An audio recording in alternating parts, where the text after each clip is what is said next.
bayani.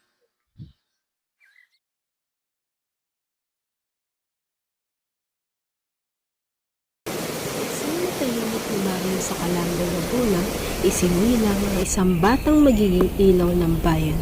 Noong June 19, 1869, pinanganak si Jose Protasio Rizal Mercado y Alonso Realonta. Aking anak, tatawagin ko siyang Jose. Balang araw siya magiging dakilang tao. Siya ang ikapito nating anak. Maliit ba, pero may talino sa mata. Alagaan natin siya mabuti, mahal kong asawa.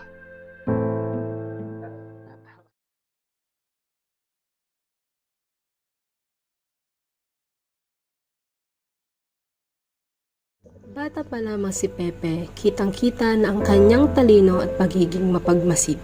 Marunong na siyang magsulat ng tula sa edad na 8 taon.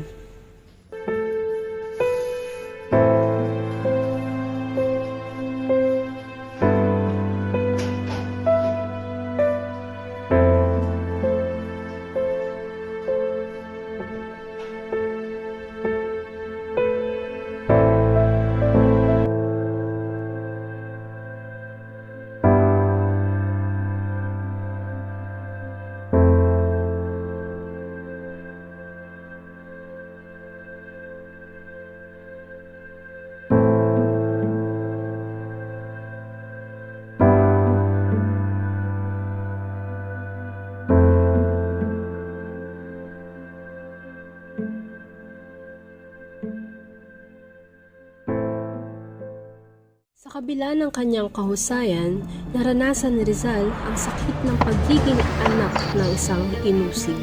Si Doña Teodora ay ikinulong sa maling paratang.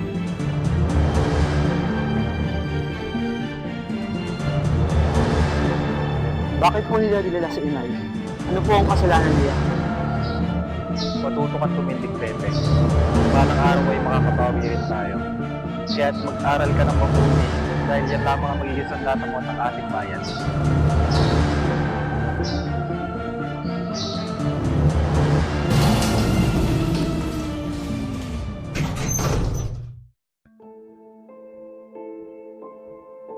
Nang lumaon, si Rizal ay nag-aral sa Ateneo at pagkatapos sa Universidad ng Santo Tomas. Ngunit mas pinili niyang tumungo sa ibang bansa upang magpatuloy ng karunungan.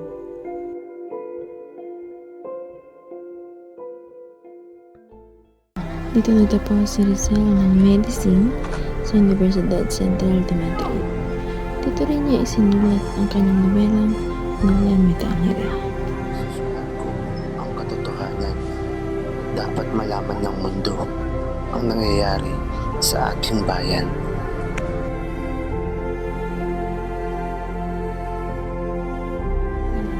Nagpakadalubhasa siya sa ophthalmology at lumanga sa kaayusan ng syudad. Sipag at disiplina ng mga tao dito. Sana matularan ng aking mga kababayan.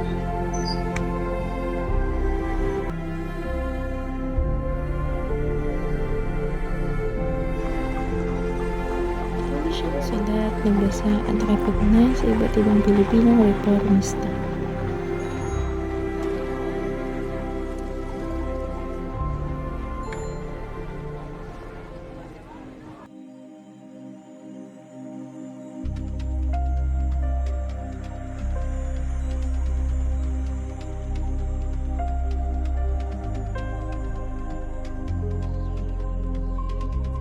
Tapos ang maraming taon sa Europa, bumalik si Rizal sa Pilipinas noong 1887. Ngunit dahil sa kontrobersyal na Noli Me Tangere, sinalubong siya ng hinala.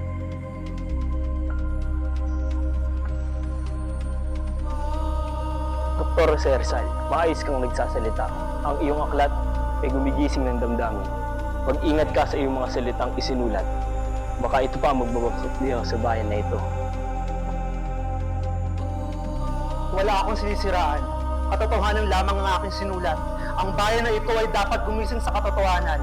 Ang bayan na ito ay dapat gumising kung ano ang dapat na totoo sa bayan na ito.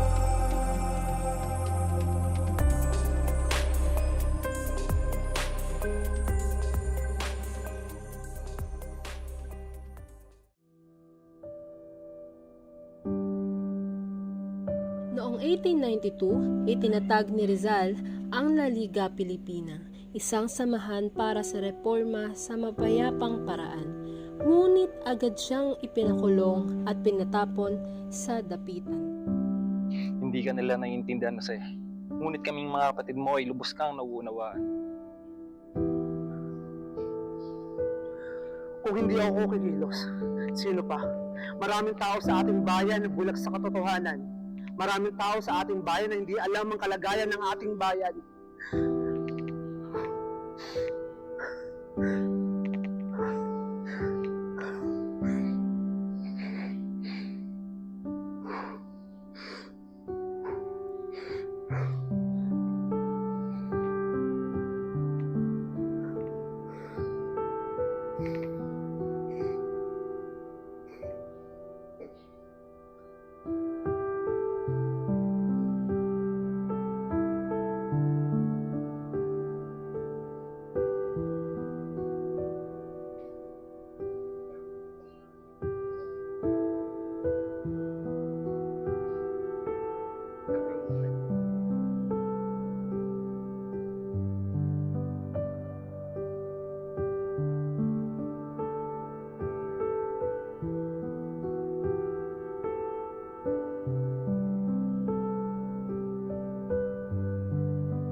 Sa dapitan, naging guro, manggagamot at siyentipiko si Rizal.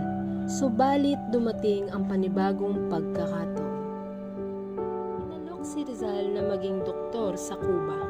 Pumayag siya, umaasang makakatulong at makakalaya. Ngunit bago pa man makarating sa Cuba, inaresto siya at ibinalik sa Pilipinas ang paratang pagkakasangkot sa Rebolusyon ng Katipunan.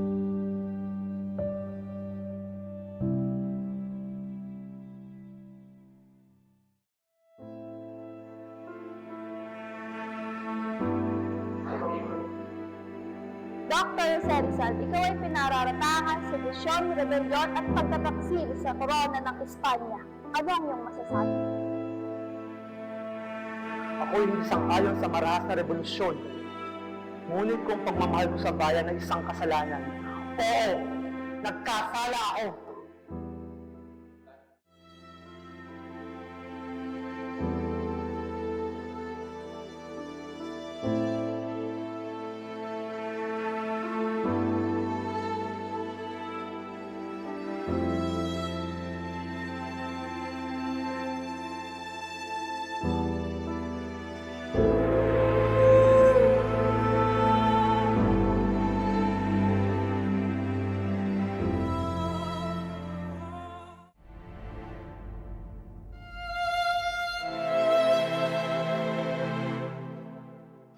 Panginoon, magsusumamo po ako sa inyo bilang isang ina.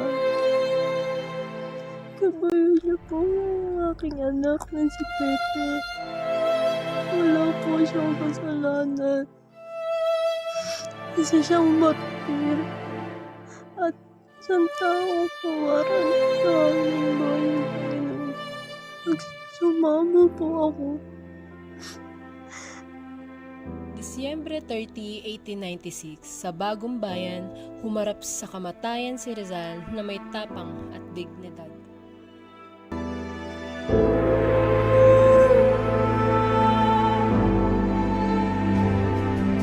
Mapanatag ka, anak ko. Hindi mapupunta sa wala ang iyong mga pagtitiis at pagmamalasakit sa bayang ito.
buhay ng isang bayani. Ngunit doon rin nagsimula ang mas matinding apoy ng revolusyon. Ang kanyang panulat ay mas matalim kaysa sa tabak. Si Jose Rizal ay hindi lamang bayani, siya ay alaala ng ating pagkatao.